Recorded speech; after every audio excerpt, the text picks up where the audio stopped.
कैसे हैं आप लोग? उम्मीद करते हैं आप लोग अच्छे होंगे। और हम लोग आज पुनः मिलते हैं एक नए चैप्टर के साथ। जैसा कि हमने कल तक देखा था, जो वो था use of to be, use of to have, और उसके बाद हमने जाना था the 6th form of sentence. आज बढ़ते हैं हम एक नए चैप्टर के साथ जिसका नाम होगा मॉडल वर्ब।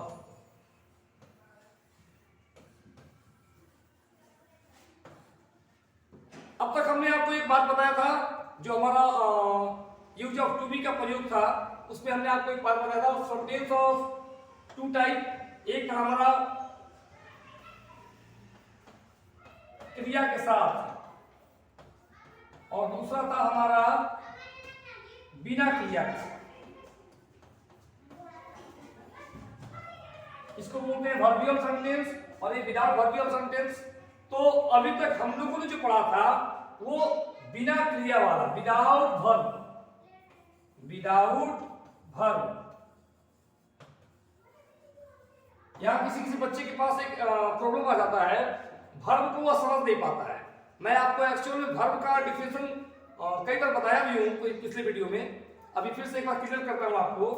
वर्ब जो है हमारा स्पष्ट इससे होता है वैसे क्रिया शब्द, वैसे काम जिसके अंत में ना हो, ना, जैसे खेलना, पढ़ना, गाना, बोलना, हंसना, रोना, ये सभी वर्ब है। वर्ब की पहचान कोई बहुत बड़ा चीज नहीं है। लेकिन कोई बच्चा कभी कभी कमेंट करता है कि कोई खिलौना, अब वो पूछना चाहता है कि खिलौना, खिलौना के लास्ट में भी ना है, लेकिन खिलौना और खेलना शब्द में अंतर है। खेलना एक वर्ब है, खिलौना वर्ब नहीं है। क्यों भाई? क्योंकि खिलौना का मतलब क्या हुआ? It's a name of thing, but it's not a name of thing, it's a work. It can be play, it can be role. जिसको हम कर सकते हैं वो वर्ब है, और जिसे हम देख सकते हैं वो संज्ञा है, वो नाउन है। इसलिए दोनों में डिफरेंस है। तो अब स्पष्ट हुआ होगा वर्ब क्या होता है। तो अब तक हम लोगों ने जो जाना था, फिर से मैं एक बार क्लियर कर रहा हूं आपको, वो था विदाउट वर्ब सेंटेंस। जैसा कि राम उदास है, राम अच्छा है। लेकिन अब हम पढ़ने जा रहे हैं विथ वर्ब, वर्ब के साथ वाले सेंटेंसों को पढ़ेंगे। तो यहां से हम लोग देख सकते हैं कि मॉडल वर्ब का यूज कैसे करते हैं। फिलहाल मॉडल वर्ब में सबसे पहला क्वेश्चन आता है कि मॉडल वर्ब क्या होता है।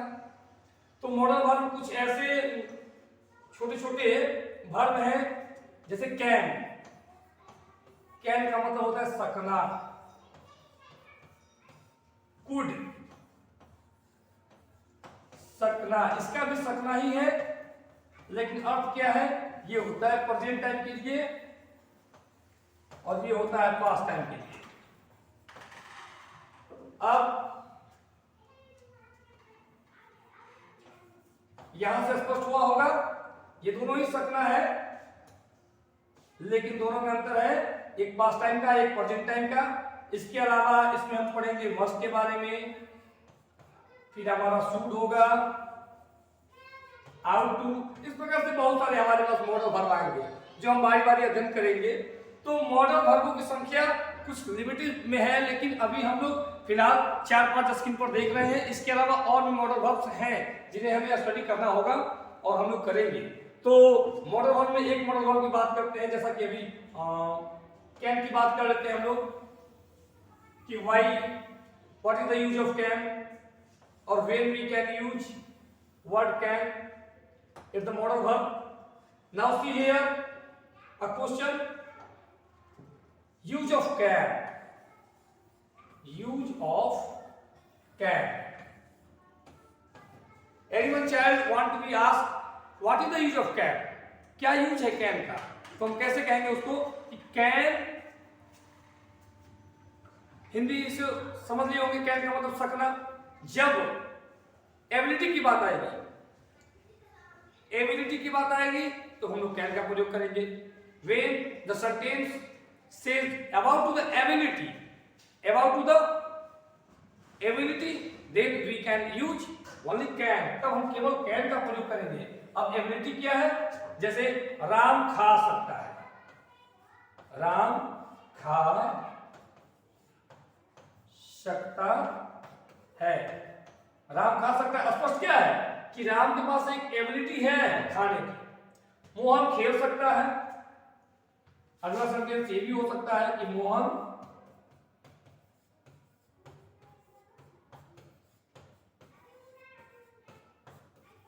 खेल सकता है।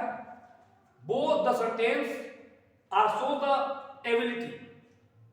एबिलिटी, योग्यता, क्षमता, इन शब्दों में हम लोग कैन का प्रयोग करते हैं। जैसे राम खा सकता है, मोहन खेल सकता है, हम लोग पढ़ सकते हैं, वे लोग बाजार जा सकते हैं। तो ये सभी सेंटेंसों को हम लोग क्या करेंगे, इस समय में हम लोग कैन का यूज करेंगे। जैसे कि हम यहां सेंटेंस को बना रहे हैं, बहुत गौर करना होगा। राम खा सकता है, चलिए पहले लोग बनाते हैं मोहन खेल सकता है। तो मोहन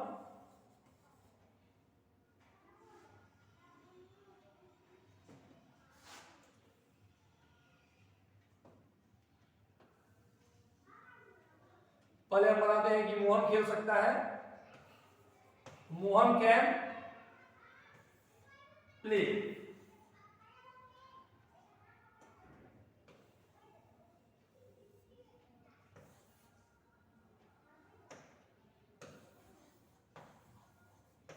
मोहन कैन प्ले मतलब मोहन खेल सकता है।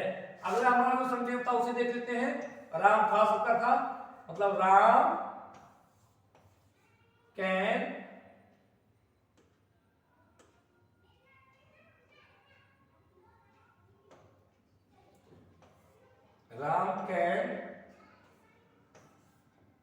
ईट। यहां प्ले और ईट जो है वो वर्ब है। यहां ये दोनों जो है वर्ब का रोल कर रहा है और ये यहां मॉडल वर्ब के रूप में यूज हो रहा है और ये सब्जेक्ट है। मतलब हम लोग कह सकते हैं इसका स्ट्रक्चर रूल में हम लोग क्या लिख सकते हैं, यहां पर हम यहां लिख सकते हैं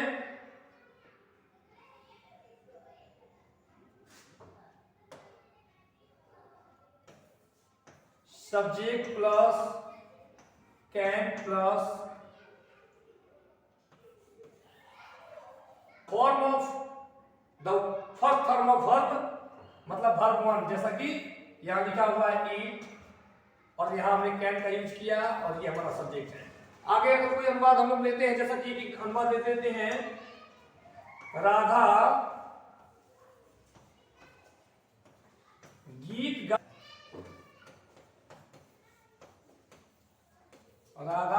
गा सकती है। स्पष्ट क्या है, यहां पर सब्जेक्ट कौन है, राधा है, क्योंकि राधा ही काम को कर रही है। हम यहां नोटिस करेंगे सब्जेक्ट, तो सबसे पहले हम सब्जेक्ट लिखेंगे राधा और अब इसके बाद में कैन है हमारा, तो राधा कैन। वर्ब क्या होगा, गाना मतलब सिंग, राधा कैन सिंग। और यहां एक नया शब्द है जिसे हम लोग यहां ऐड कर देंगे प्लस अदर वर्ड, जो कि अब इस सेंटेंस में आ गया है अदर वर्ड में ए सॉन्ग। फिर से एक बार स्पष्ट कर रहा हूं, राधा गीत गा सकती है। In this sentence we can see that here it is the subject, it is the object and it is verb, it is the use of can, सकना, सकता है। नाउ सी, राधा गीत गा सकती है, इसका मतलब है कि Radha can sing a song. यहां क्या बचेगा, हमेशा वर्ब जो है वह कैन के बाद ही आएगा और अदर वर्ड जो होगा हमारा, जो भी ऑब्जेक्ट हो या कोई अदर वर्ड हो, वो लास्ट में जाएगा। तो ये हुआ हमारा कैन का प्रयोग। यहां से हम लोगों ने कैन के बारे में अच्छी तरह समझा है।